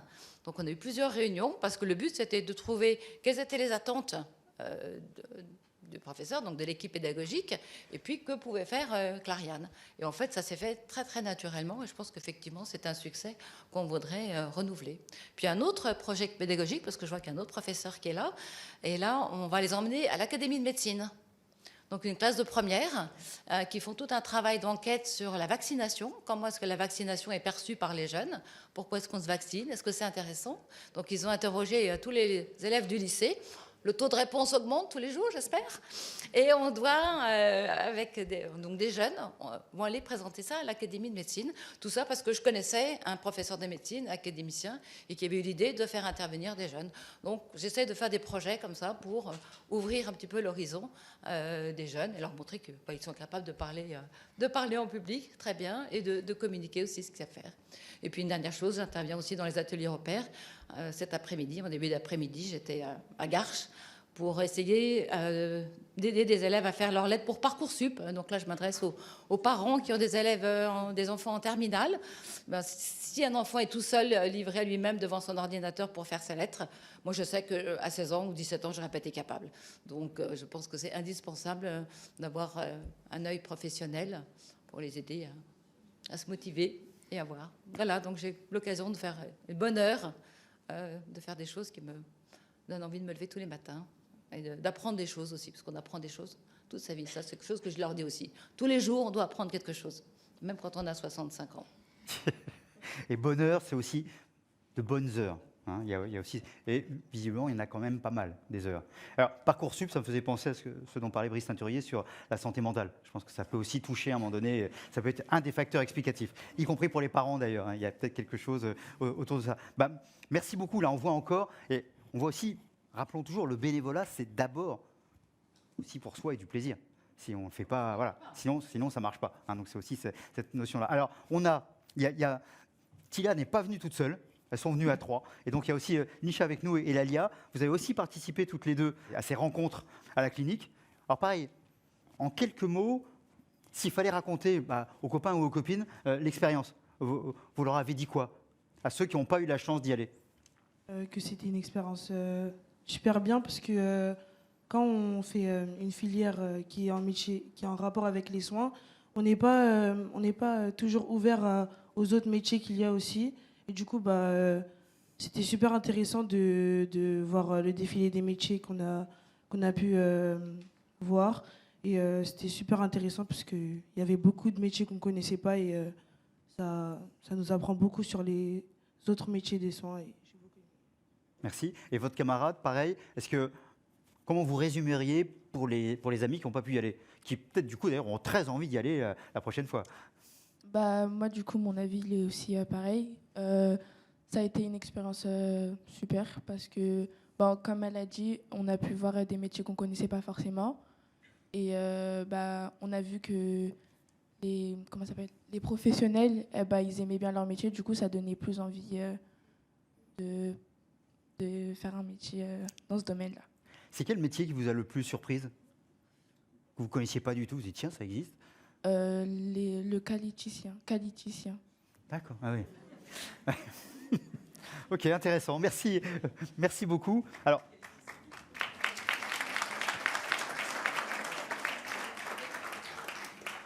dans ce genre d'histoire, c'est des partenariats à 3 au moins. Il faut le lieu, il faut les jeunes, et puis il faut le corps enseignant, l'administration et tout ça qui se bouge. S'il y en a un des 3 qui ne marche pas, c'est quand même très très compliqué. Et je voulais demander à notre proviseur qui nous a fait l'amitié de venir, Madame Louba, et à l'enseignante, Madame Bachar, qui nous ont fait l'amitié de venir, vous, je dirais au départ, pourquoi vous l'avez fait? Et ensuite, est-ce que vous avez eu raison de le faire? Très bien. Bonsoir. Donc, tout d'abord, je tiens à remercier la Fondation Clariane, l'association C'est Possible, de nous avoir permis de participer à ce projet. Et bien évidemment, Monsieur Richard Michel, de nous avoir accueillis avec son équipe très chaleureusement au sein de la clinique et du centre ambulatoire. Vraiment, accueil très, très chaleureux pour les 4 fois où je suis venue. Si c'est à refaire, bien évidemment, je signe tout de suite parce que c'était un très beau projet. J'ai des élèves qui sont très motivés et déterminés à travailler dans ce secteur-là. Donc, moi, je suis très contente. Et vous, du coup, est-ce que ça a fait un petit peu évoluer votre regard sur ces métiers-là, de le voir d'une autre manière, ou vous n'avez pas été spécialement surprise? Alors moi, je n'ai pas été surprise parce que je connaissais un peu les différents métiers. Mais par contre, de les voir en action le jour où il y avait l'initiation à la photographie, j'ai vraiment apprécié. J'ai apprécié de les voir en action. D'accord. Parce que finalement, il y a des corps de métier que je ne connaissais que sur le papier. Merci beaucoup. Madame Louba, pareil, la démarche d'abord. Là aussi, on a un directeur totalement exceptionnel, mais on a aussi une proviseure singulière. Donc c'est vrai que ça a été une très belle opportunité pour les élèves de pouvoir bénéficier de ce projet. Grâce à l'association C'est Possible, j'ai trouvé le pari osé, parce que c'est vrai que c'est pas évident pour des structures d'ouvrir leurs portes à des classes entières. Nous, on a des filières d'ASSP où par classe, elles sont 30. Alors je dis elles parce qu'évidemment, il y a beaucoup plus de filles que de garçons. Ça, c'est une évidence. C'est très important pour les élèves de pouvoir... nous, on est parti en fait sur l'idée de faire ce projet avec une classe de seconde.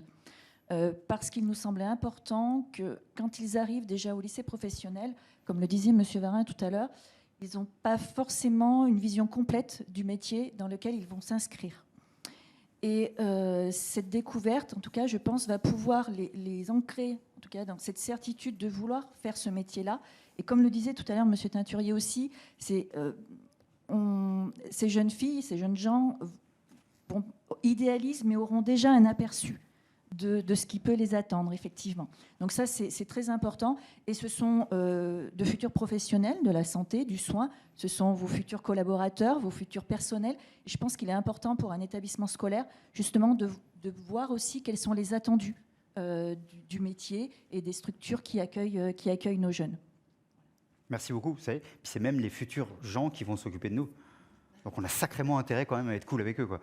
Oui, c'est ce qu'on leur dit au quotidien, qu'ils vont s'occuper de nous, mais pour l'instant, de nos grands-parents et de nos enfants.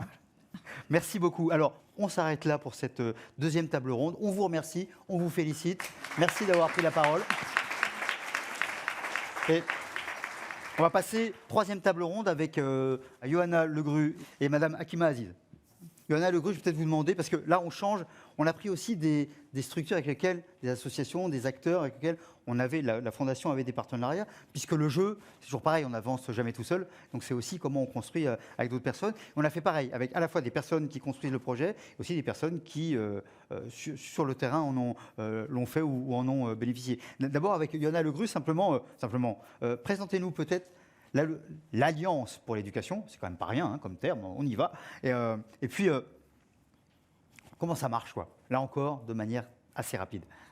Donc, l'Alliance pour l'éducation United Way, c'est une association qui agit dès le collège. Donc ça, c'est le pari qu'on a fait, nous, c'est de penser que les élèves, il faut les accompagner dès la classe de 6e.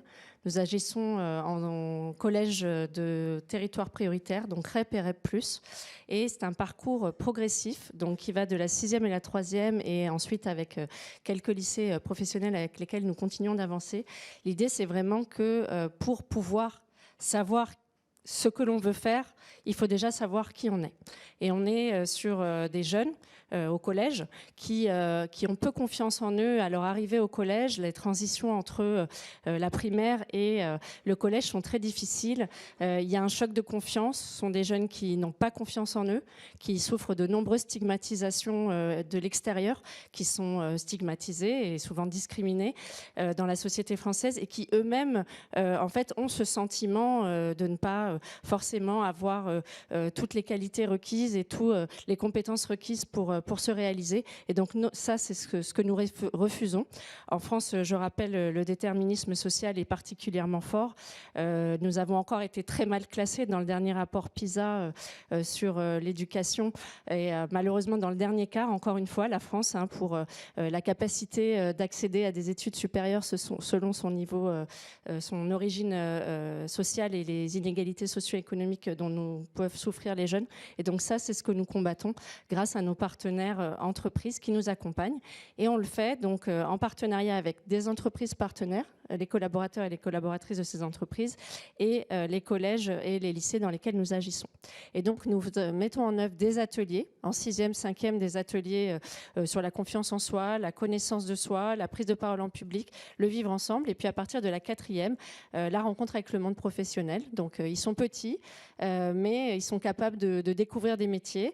Voilà, la Fondation Clariane a fait ce pari dès la 4e, la 3e, d'aller à la rencontre de ces jeunes pour ensuite pouvoir les suivre au lycée et qu'ils aient pu faire des choix en conscience, des choix volontaires et qu'ils sachent qui ils sont, qu'ils osent y aller et qu'on les accompagne à le faire. J'entendais dans l'étude de Monsieur Teinturier que malheureusement la question des études accessibles pour accéder au métier du soin, en France c'est plus fort que dans d'autres pays, c'est quelque chose que j'ai noté.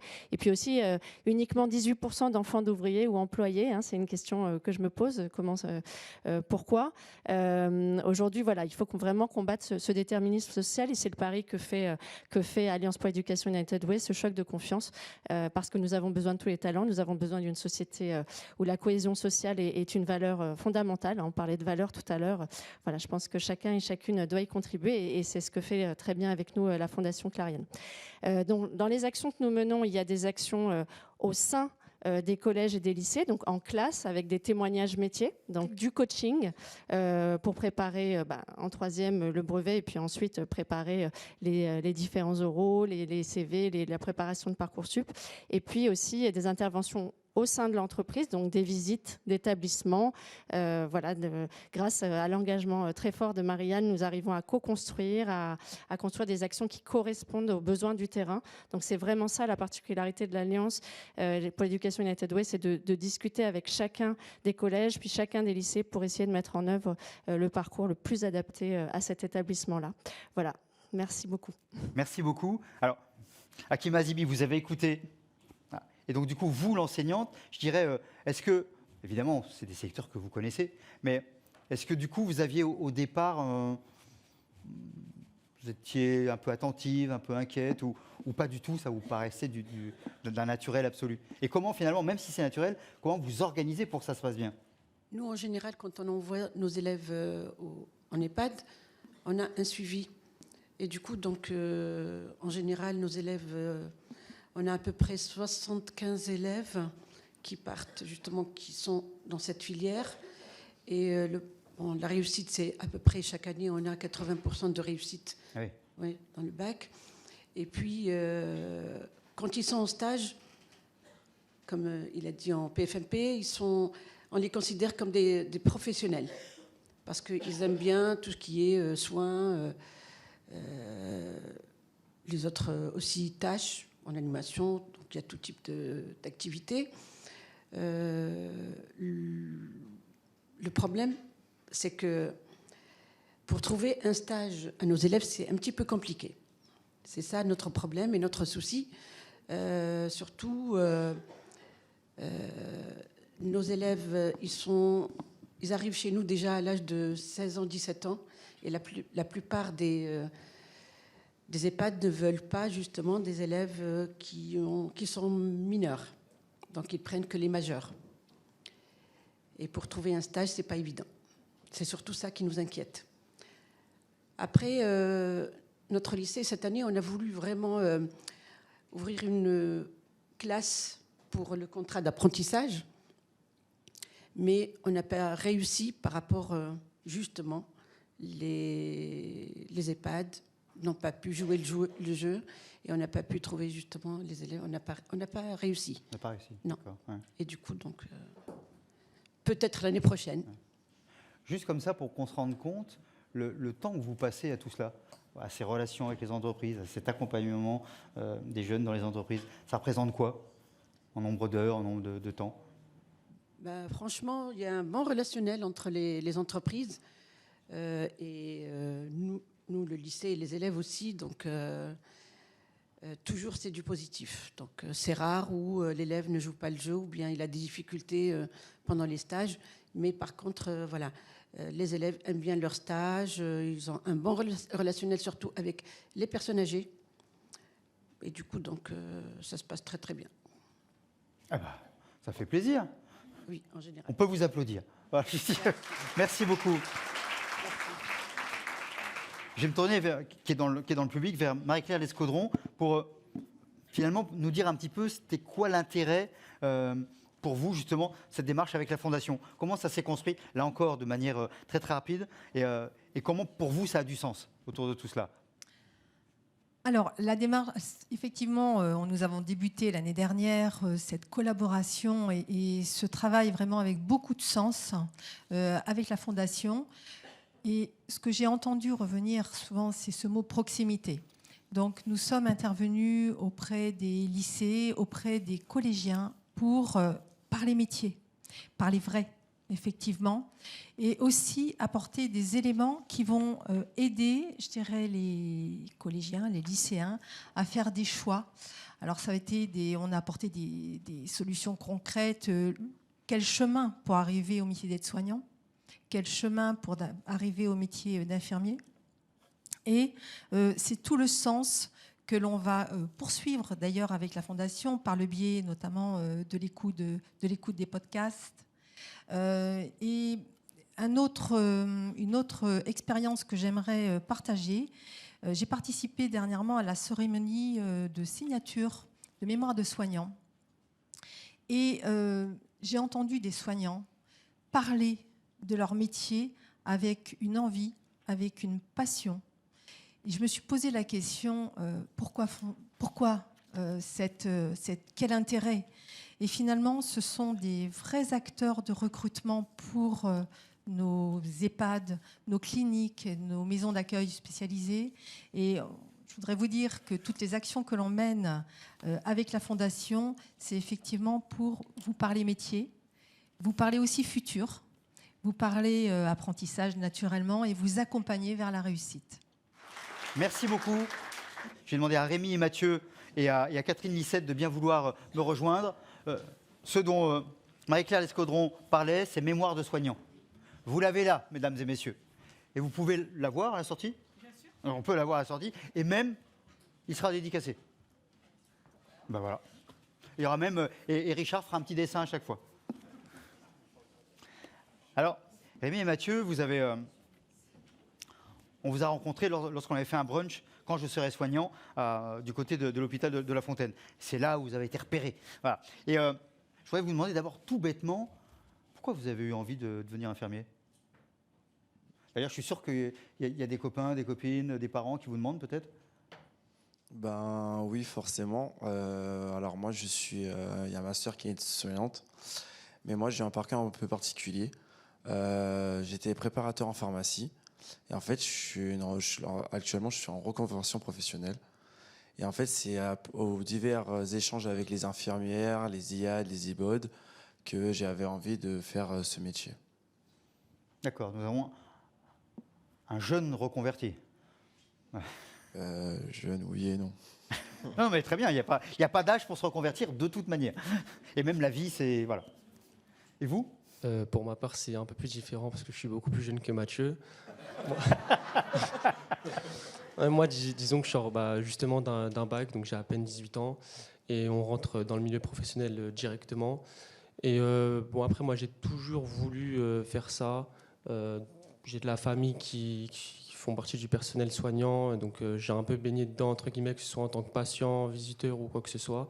Donc ça m'a toujours un peu penché par rapport à ça. Puis j'ai fait une filière ST2S, donc santé sociale, j'étais vraiment dedans. Et je me suis dit, pourquoi pas poursuivre par la suite. Alors, on est entre nous, il n'y a personne. Vous êtes deux garçons. Pourquoi il y en a si peu dans ces métiers-là?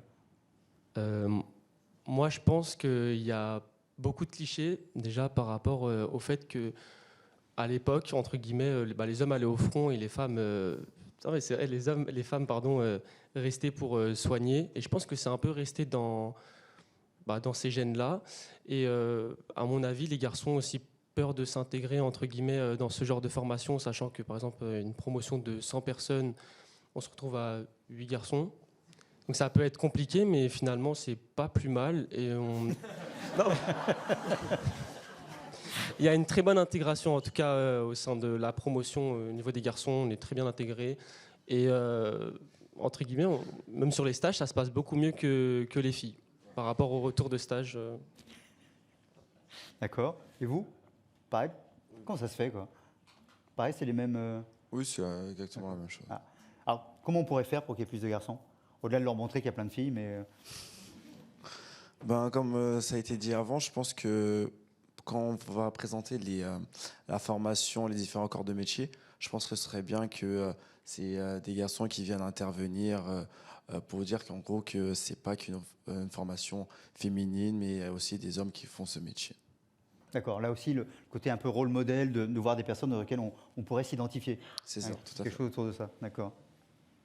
Et vie d'étudiant infirmier, comme vie d'étudiant, hein, c'est pas toujours nécessairement très très simple. Qu'est-ce que vous, si il y avait une baguette magique, qu'est-ce qui vous aiderait dans votre parcours? Qu'est-ce que vous aimeriez? Demandez pas 10 millions d'euros, c'est pas comme ça que ça va se passer.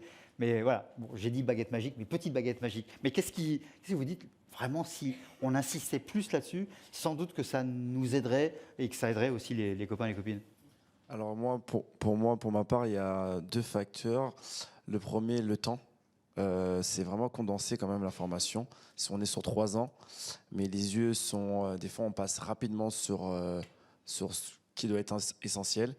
Et aussi, il y a plus de stages. Parce qu'il y a la théorie, mais je pense que la pratique, elle est essentielle pour mieux apprendre, en fait. Merci. Et vous? Moi, pareil, je rejoins Mathieu. C'est vrai qu'on a débuté en septembre et on est allé en stage en novembre pendant 1 mois.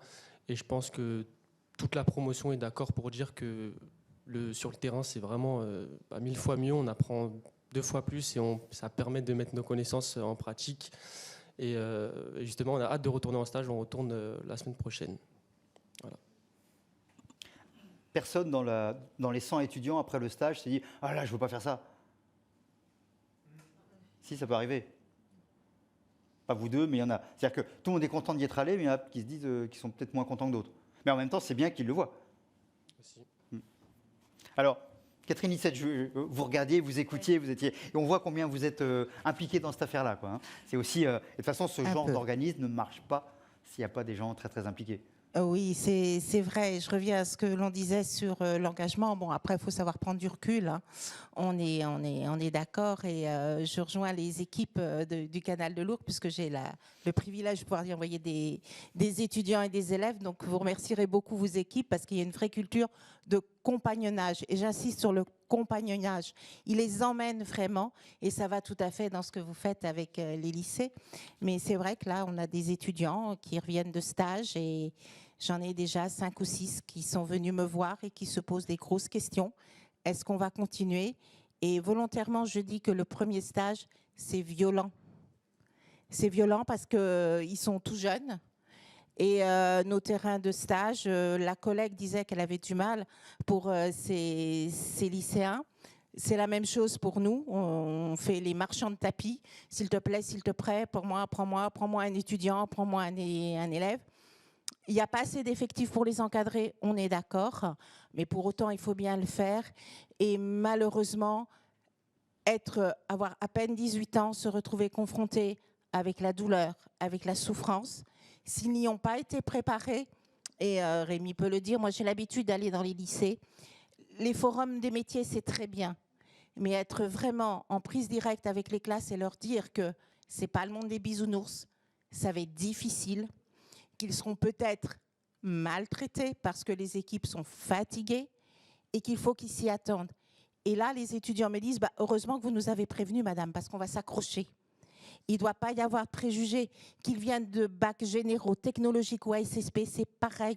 Il faut surtout ne vous interdisez rien. Alors peut-être passer par la filière aide-soignante, ça peut aider.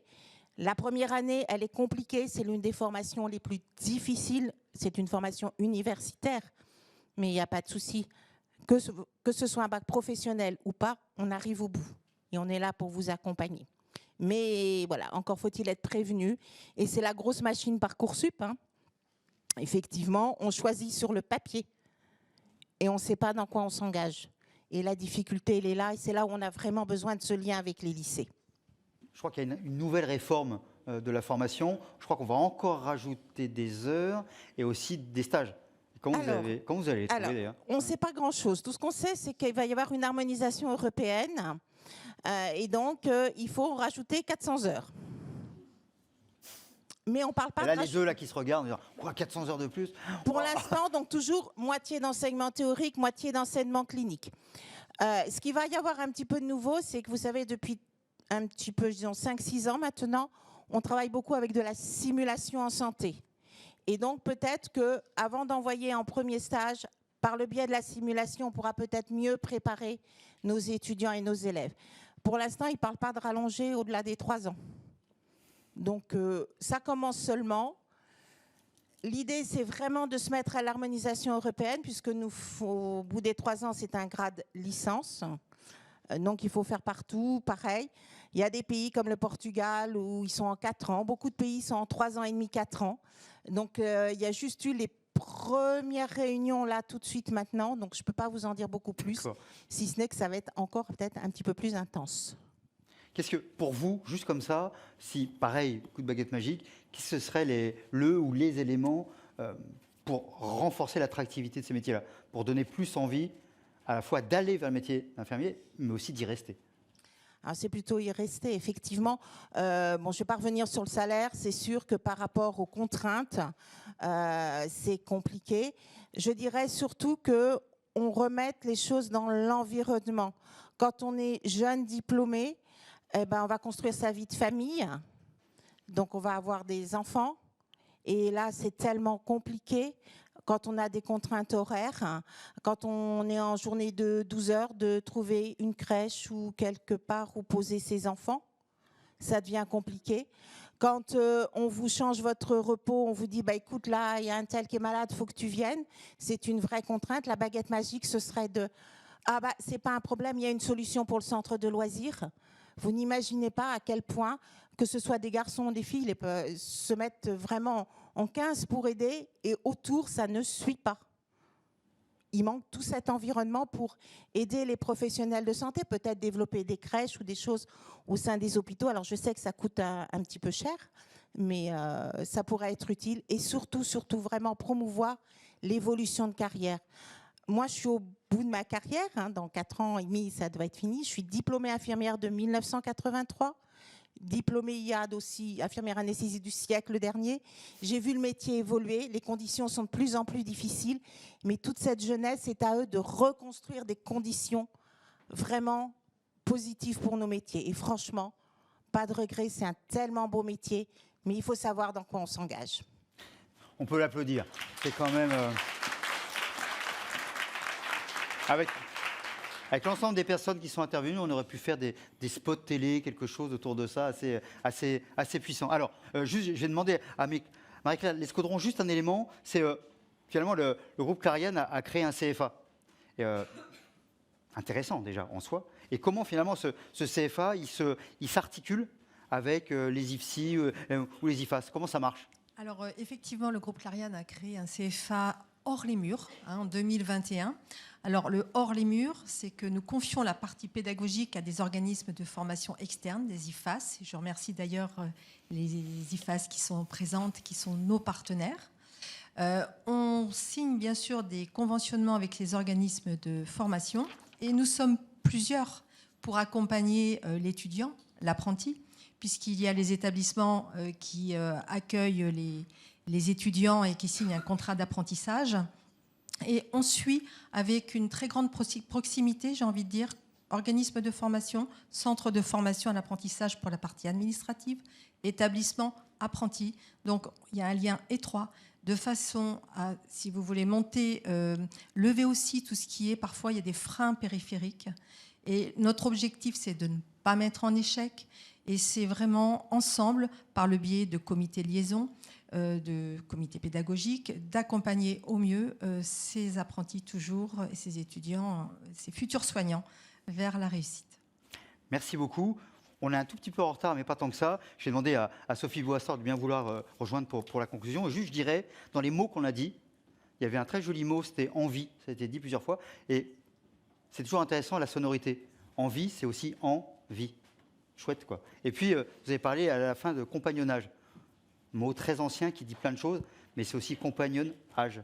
Donc ça nous dit aussi plein de choses. Je trouvais que ces deux mots-là résumaient en grande partie tout ce qui a été dit. Madame Boissard, si vous voulez bien. Merci, Monsieur Guérin, sur Serge, avec ces jeux de mots. Là, c'est une conclusion en fanfare.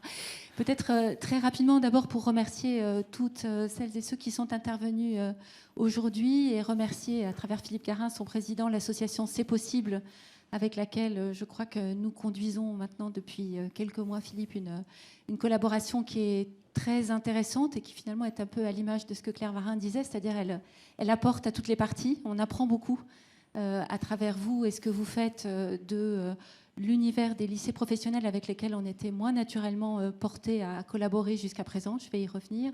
Et en même temps, j'espère que j'ai la faiblesse de penser qu'on apporte aussi à l'engagement de l'association et surtout, c'est le plus important, aux jeunes, à ces jeunes futurs professionnels. Et je suis heureuse d'en voir quelques-uns, quelques-unes dans la salle ce soir. Alors, pour moi, ce plateau toujours passionnant, j'en retiens deux choses. D'abord, au titre de la Fondation Clariane, lorsque nous avons décidé il y a quelques mois de réorienter l'action de notre fondation d'entreprise sur les métiers de soignants dans toutes leurs dimensions. On était une vingtaine autour de la table avec les membres du conseil scientifique de la Fondation, n'est-ce pas, que Serge préside avec maestria. Et effectivement, Damien Leguet est aussi un des membres actifs et il y en a probablement d'autres dans la salle. Donc on a tous opté pour spontanément pour ce champ de travail pour les 3 années qui viennent, aimer, soigner. Et très vite, on s'est dit, mais finalement, que sait-on de cette question presque vraiment consubstantielle au métier du soin, qui est celle de la vocation ? Et donc, chaque soignant autour de la table, il y en avait beaucoup, arrivé avec sa propre histoire, sa propre expérience. Et ça a été finalement un des premiers mouvements de se dire, on va essayer vraiment d'avoir une étude un peu scientifique et on va se tourner effectivement vers l'Institut Ipsos pour vraiment construire cette étude. Et je la trouve au-delà de tout ce qu'on pouvait attendre. Et je trouvais, en écoutant Brice Teinturier, qu'il y a une foule d'enseignements, à la fois, effectivement, on était incroyablement positivement surpris de voir les métiers du soin arriver si haut dans les métiers choisis, désirés par les jeunes. Je veux dire que ça a fait un grand coup de bonne humeur au sein de l'entreprise et au sein de tous ceux qui travaillent avec la Fondation. C'était vraiment une divine surprise. On a été aussi très étonnés de voir à quel point il y avait finalement des traditions familiales. Et je vous écoutais parmi les témoignages tout à l'heure. Finalement, vous étiez beaucoup à dire que vous connaissiez des soignantes, vous en aviez vos parents ou dans votre entourage proche. Et donc, je pense qu'il y a une forme de transmission de flambeau. Je crois que c'est l'une des intervenantes qui parlait de compagnonnage. Ce sont profondément des métiers de compagnonnage, des métiers de transmission. Je crois que c'est vous qui en parliez, madame. Et donc, ça ressort. Autre chose intéressante, c'est de voir à quel point finalement l'enjeu est commun à tous les pays européens. Donc, le groupe Clariane est implanté dans 7 pays, donc en réalité c'est les pays les plus peuplés de l'Ouest européen, et on trouve à peu près les mêmes enseignements. Et sachez que cette étude, elle circule énormément. Là, je l'ai vue dans l'équivalent du Hospimedia allemand. Elle est spontanément remontée parmi les top news du jour parce que tout le monde a cette même réaction de se dire comment est-ce possible un métier qui est en telle pénurie, dans lequel on a en permanence, tous les jours, quand on dirige une structure médico-sociale ou sanitaire, de se dire comment je vais pouvoir mes postes, et cette idée de se dire qu'il n'y a pas assez de soignants parce que personne ne veut exercer le métier. On interroge les jeunes. C'était juste Somme comme bonjour et ils disent vraiment ça m'intéresse. C'est des métiers de sens, c'est des métiers dans lesquels on ne se pose pas la question de son utilité, c'est des métiers de contact, c'est des métiers dans lesquels on peut progresser, qu'on peut exercer. Et c'était intéressant aussi de vous écouter dire que vous aviez découvert qu'il y avait une foultitude de métiers pour soigner. En réalité, on pensait spontanément à l'infirmier, à l'aide-soignant, au médecin. En réalité, il y a plein d'autres spécialités ou formes d'exercice dans le milieu du soin. Et donc, tout ça, finalement, vous en avez l'intuition et cette étude nous le fait toucher du doigt.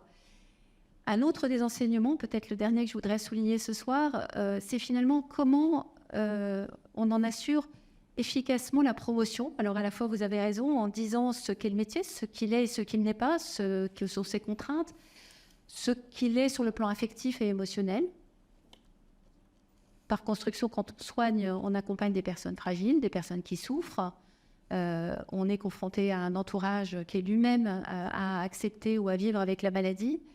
Et donc, c'est évidemment des métiers qui sont émotionnellement très exposés et pour lesquels il faut être prêt, accompagné, dans lequel effectivement la qualité aussi de la relation à l'intérieur de l'équipe soignante est clé pour pouvoir l'exercer dans de bonnes conditions. Mais l'autre élément qui est important, c'est d'entendre que finalement, ce qui frappe le plus les jeunes qui se posent des questions au moment du choix, c'est d'avoir des personnalités marquantes qui vont raconter leur quotidien de soignant. Ce n'est pas tellement de l'entendre raconter de manière théorique, c'est vraiment d'être confronté à l'expérience, justement. Et ça va nous conforter, je crois, à vraiment à continuer ces petits déjeuners et ces temps de témoignages, parce que finalement, vous avez, Serge et Marianne, entrepris un espèce de tour de France des lieux dans lesquels on forme des jeunes soignants, des IFAS, des IFSI, et en faisant venir des professionnels de nos réseaux ou des professionnels avec lesquels nous travaillons, des professionnels de santé. Et à chaque fois, on a des temps de témoignages incroyables avec des histoires, des anecdotes, des moments d'émotion. Et on a l'impression que les deux parties en ressortent confortées.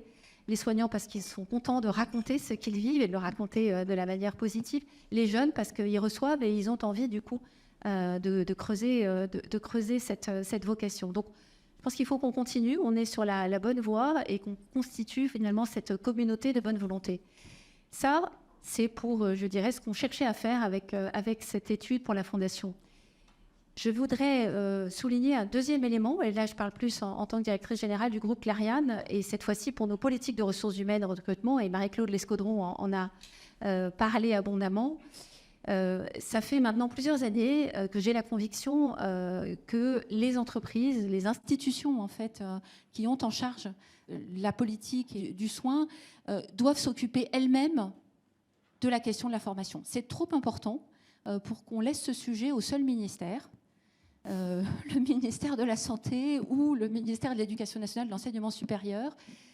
On voit aujourd'hui qu'on a besoin de repenser complètement la manière dont on accompagne les jeunes, dont on les choisit, dont on les accompagne. On a besoin de construire des parcours qui soient des parcours progressifs. On a entendu ici des jeunes qui se destinent à la formation d'aide-soignante, mais il est évidemment essentiel que plus tard, vous puissiez aussi peut-être envisager une formation d'infirmière, pourquoi pas. C'est intéressant votre témoignage d'avoir commencé en préparateur en pharmacie et maintenant d'embrasser, vous dites je me reconvertis, mais en fait pas du tout, c'est normal, c'est d'une certaine manière un parcours de carrière normal. Et en Allemagne par exemple, un autre pays où on a beaucoup de sites, on a 16 000 collaborateurs en Allemagne, il est normal, personne ne peut devenir infirmier sans avoir commencé comme aide-soignant. Ça se fait uniquement en alternance, c'est la seule voie possible. Ensuite, on peut passer effectivement à des formes plus spécialisées d'exercice du métier, donc on va passer par l'université. Ensuite, il y a une voie automatique au bout de 10 années d'exercice comme infirmier vers la fac de médecine, et certains vont ensuite choisir d'aller vers des études médicales. Et je pense vraiment profondément que ces métiers de compagnonnage sont des métiers qui sont faits pour l'alternance. Eh bien, sachons-le, l'alternance n'est ouverte pour l'aide-soignante que depuis 2020. C'est un des rares acquis positifs du Covid. On a ouvert l'alternance largement pour les métiers d'aide-soignant. Et donc, je ne saurais trop... Il faut absolument qu'on arrive à construire des classes d'alternance dans chacun des lycées professionnels pour vraiment qu'on puisse vraiment... Parce que l'avantage de l'alternance, c'est que vous avez une équipe qui vous accueille, vous avez un salaire, ce n'est pas tout à fait inintéressant, et vous avez un tuteur ou des tuteurs. Donc vous êtes accompagné, et le succès, lorsqu'on a trouvé le bon poste, le bon contrat d'alternance, d'apprentissage, le succès est quasiment toujours au rendez-vous, et s'il n'est pas au rendez-vous la première fois, il l'est au deuxième fois, ça n'a pas d'importance. Et maintenant, le combat, c'est de déployer l'alternance pour les études d'infirmiers. Aujourd'hui, ça n'est toujours pas fait. On est encore toujours dans une formation qui est exclusivement universitaire, avec ce que vous avez raconté, une première année qui est très théorique, qui est difficile, qui est touffue, qu'il est difficile de faire quand on a déjà une vie professionnelle et qu'on veut pouvoir à la fois travailler, vivre de son métier et se former, alors que ça devrait pourtant être très facilement aménageable, et qu'il faut qu'on organise en fait sur probablement plus que 3 ans, 4 ans, en coupant la première année en deux, et en ayant vraiment ce compagnonnage entre l'étudiant apprenti et l'établissement pour l'accompagner jusqu'à son diplôme. Donc voilà, le ministère est très convaincu de ça, mais ça fait 3 ans qu'il doit passer à l'acte. Et pour l'instant, on en est toujours encore au prolégomène de tests, de pilotes, une dizaine d'établissements. Donc je me tourne, je vois l'équipe de l'université Clariane assise là derrière. Je crois qu'on a aujourd'hui 90 alternants infirmiers, c'est ça, hein, dans nos établissements ? Un peu moins, tu vois. Bon, voilà, 80, alors que nous recrutons chaque année 2000 infirmières. Donc c'est infirmières, pour dire qu'on est encore sur vraiment l'épaisseur du trait. Et alors qu'on a probablement aujourd'hui en France au moins 450 établissements médico-sociaux ou sociaux ou sanitaires qui sont volontaires pour accueillir des alternants infirmiers. Donc le combat continue et je ne désespère pas qu'on finisse par obtenir une ouverture complète de ce diplôme à l'alternance. En tout cas, c'est pour moi l'objectif numéro 1. On forme probablement moitié moins de professionnels de santé en France que ce qu'on devrait faire pour pourvoir à nos besoins. Et plus on organise la pénurie de professionnels de santé, plus ceux qui sont en exercice sont sollicités, plus c'est difficile de les remplacer quand ils sont absents pour X, Y, Z raisons. Et donc, plus d'une certaine manière, on décourage les personnes en place de pouvoir exercer leur métier dans les conditions qu'elles souhaiteraient. Donc, un premier combat, généraliser l'alternance. Merci beaucoup pour votre présence ce soir.